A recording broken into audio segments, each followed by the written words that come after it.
Tonight we have brand new news on the limited pack GX Raw Yellow, and this is the first announcement on it, as last year we had Slifer Red, and next year is going to be Obelisk Blue, so there's going to be a lot more to look forward to for the next year. Now, this has 10 new cards, along with a special alternate art of Haman, and a special print of a card that was used in the second season. So let's get into it and let's talk about these 10 brand new cards. And first up, we have Dark Tyrano. This is a level 7 Earth Dinosaur effect monster with 2600 attack, 1800 defense, and you can only use this card's name's first and third effect once per turn each. During your main phase, if a spell card or effect was activated this turn, you can special summon this card from your hand. It can attack directly if the only monsters your opponent controls are in defense position, and if this card is sent to the graveyard, you can add one level 8 or higher dinosaur monster from your deck to the hand. Then, if your opponent controls a monster, you can special summon that monster from your hand. Overall, this card pairs really well with Soul Eating Oviraptor to send it to the graveyard to trigger the search effect to grab Ultimate Conductor Tyrano, or Quatless, I think it is, to get the double evolution pill. But honestly, this is a really good card, even if it's an extender if you activate Fossil Dig, if you already had it in your hand, and you can use it for Link material or even Exceed material, which is really, really strong. Now, after that, we have Arcana Force 12, the Hangman, a level 6 light fairy effect monster with 2200 attack and defense, and you can only use this card's name's first effect once per turn. When a card or effect is activated, quick effect, you could reveal this card in your hand to special summon one Arcana Force monster from your hand in defense position. If this card is special summoned, toss a coin, and this card gains the appropriate effect. Heads, destroy one monster you control, and if you do, take damage equal to its original attack. Or tails, destroy one monster your opponent controls, and if you do, inflict damage to them equal to its original attack. Overall, this is really nice to see a new type of hand trap for Arcana Force that allows you to summon out any of them during the opponent's turn. And realistically, this was one of the longest video game promos that there was for the time, and I'm glad to see it's finally being printed. Next up is a card that I called Verbatim, and I made a short on this, is the Candelato, the Phantom Beast of Light. This is a level 12 light beast effect monster with 0 attack and defense, and you can only use this card's name's first and third effect once per turn each. You can discard 2 other cards to special summon this card from your hand, then you can add 1 card from your deck to your hand that has a coin tossing effect. It gains 1000 attack and defense for each card in your hand, and when a card or effect is activated that includes an effect that adds a card's from the deck to the hand, quick effect, you can negate that effect. Now, this card does have a note. The English dub of GX used Candelato, the Beast of Light, for its card name. However, this card qualifies as a Phantom Beast monster, so our provided English name reflects that. Now, this is a really good card, especially for Arcana Force or anything that has a coin flip, because you can add any of your Arcana Force monsters or cards, and even add Cup of Ace, which is really useful. Now, overall, this is a very powerful boss monster, and I can see players use this just because it can discard 2 cards, summon it out for free, and just have a free Link material, or just fill up the graveyard of specific cards that you need, that you can summon back. Now, especially in Yummy, this card could be useful in some ways for going into a Link 2, because you could just go and discard your Yummy names, have this out, and just link into 2, or just have it on the field as a big beat stick. So after that, we have the brand new Plasma Warrior Eitom. It's a level 8 light thunder special summon effect monster with 3000 attack and 2500 defense, and this card is always treated as a Magna Warrior card. This is really useful for the deck because it cannot be normal summoned or set and must be special summoned from your hand or graveyard by tributing 1 level 7 or higher monster. You can only special summon Plasma Warrior Eitom once per turn this way. Once per turn, you can send 1 Magnet Warrior or Magna Warrior monster from your deck to the graveyard, except Plasma Warrior Eitom, and for the rest of this turn, this card's original attack becomes 1500. Also, it can attack directly. So this is really useful for Magnet Warrior because it allows you to get the other piece that you need for your Berserkion,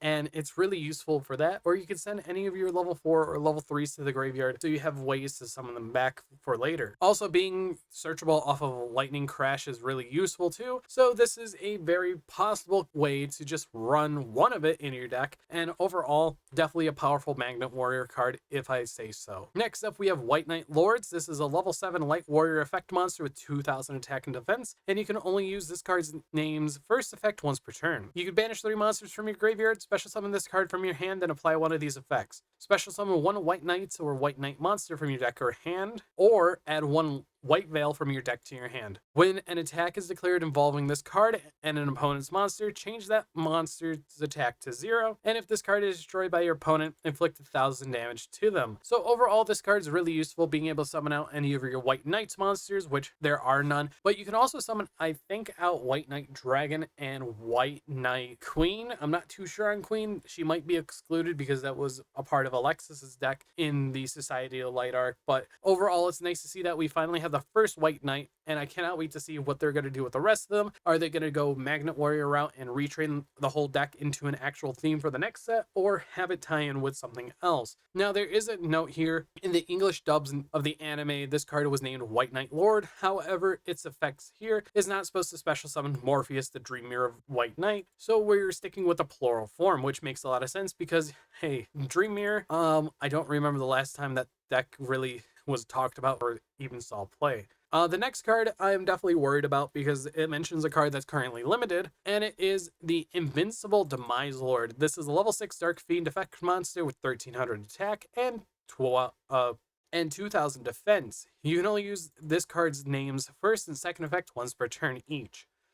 During the end phase, if a monster was destroyed by battle of this turn, you could special summon this card from your hand or graveyard, and if Invincible Demise Lord was destroyed by battle this turn, this card's original attack becomes 3000. Also, it cannot be destroyed by card effects. During your main phase, you could reveal cards in your deck, including slash draw, equal to the number of cards your opponent controls +1. Place those revealed cards on the top of the deck in any order. Now, this can facilitate slash draw FTK, but the FTK is definitely harder now with a lot of cards that have been errated, have been forbidden, or just have been limited, or more restrictions that have come from it. Now, overall, I'm kind of wary of what Konami's going to do here because this kind of just explains that slash draw is probably going to be returning to 3 over the course of the next few years or the next few lists, who knows. So overall, this is a very interesting card, and I want to see what players can do with it, especially with one slash draw. Now, the card that everyone's been waiting for, we have Elemental Hero Clayguardman. It is a level 4 Earth Warrior Fusion effect monster with 0 attack, 2800 defense, and it takes 1 Elemental Hero monster plus 1 Warrior monster. Now, you can only use this card's name's first effect once per turn, and if this card is special summoned, you can special summon 1 Elemental Hero monster from your deck. Then if your opponent controls a card, you can inflict 400 damage to them for each. Also, you cannot special summon from the extra deck for the rest of this turn except hero monsters. And other Elemental Hero monsters you control cannot be destroyed by battle or card effects, which is really useful because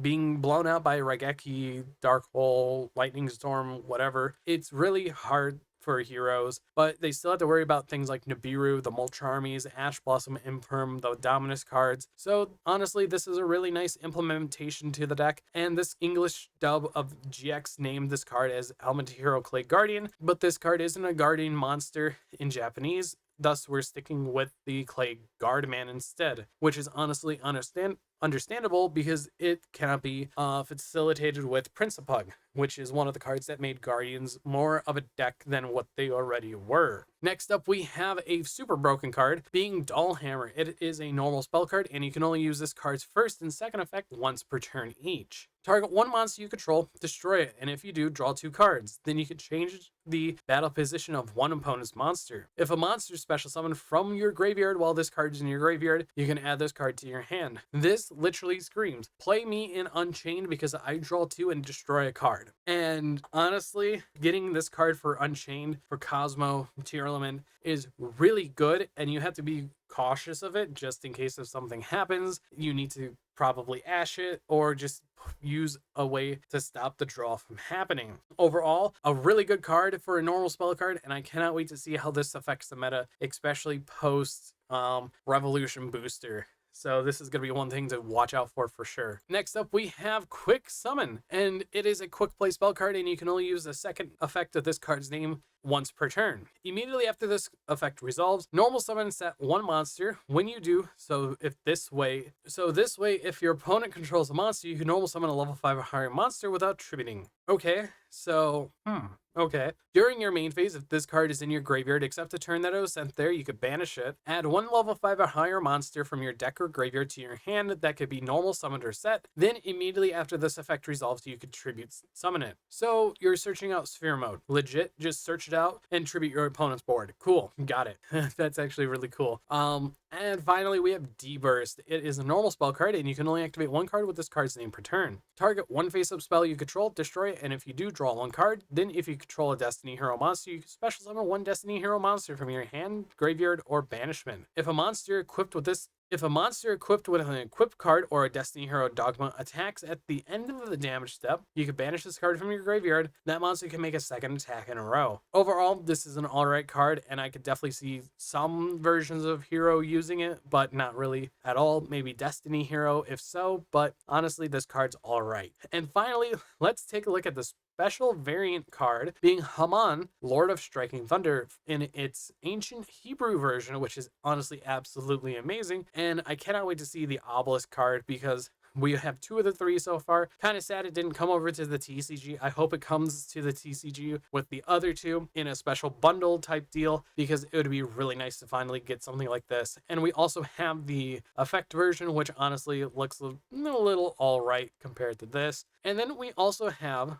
Destiny Hero Plasma with anime accurate blue text name. That is actually really cool. And then we have all the reprints. We have all the Neospatians, Card Trooper, Element Hero Neos. We have a lot of the Destiny Heroes, a few of the Arcana Forces, White Knight Dragon, all the Neos fusions outside of Air Neos, Chimera Tech Overdragon, Light Barrier, Overload Fusion, and Haman of Striking Thunder. And let's see, Haman, Lord of Striking Thunder, and the 10 Destiny Hero cards will be included in a special version that reproduces the designs they had in the anime. That's really cool. I really like that. Okay, so that's kind of a sample of what we got. But honestly, tell me what you guys think about this set. It is really cool seeing a lot of these old anime cards finally being printed, and I cannot wait for a few of them to go in and impact the meta, especially cards like the Doll Hammer or even Quick Summon. But anyways, I've been BoltSpider. I hope you guys did enjoy, and I'll see you all in the next video. Thank you all for watching this video, and if you enjoyed it, hit that like button down below. And if you want to see more content like this, hit that subscribe button and make sure to hit the bell to get notified whenever I upload. I would also like to thank FGH for supporting the channel through the channel memberships, as it's only 99 cents a month. And you can also join my Discord server, which is down in the description of every video that I post. But anyways, I'll see you all in the next video, and goodbye.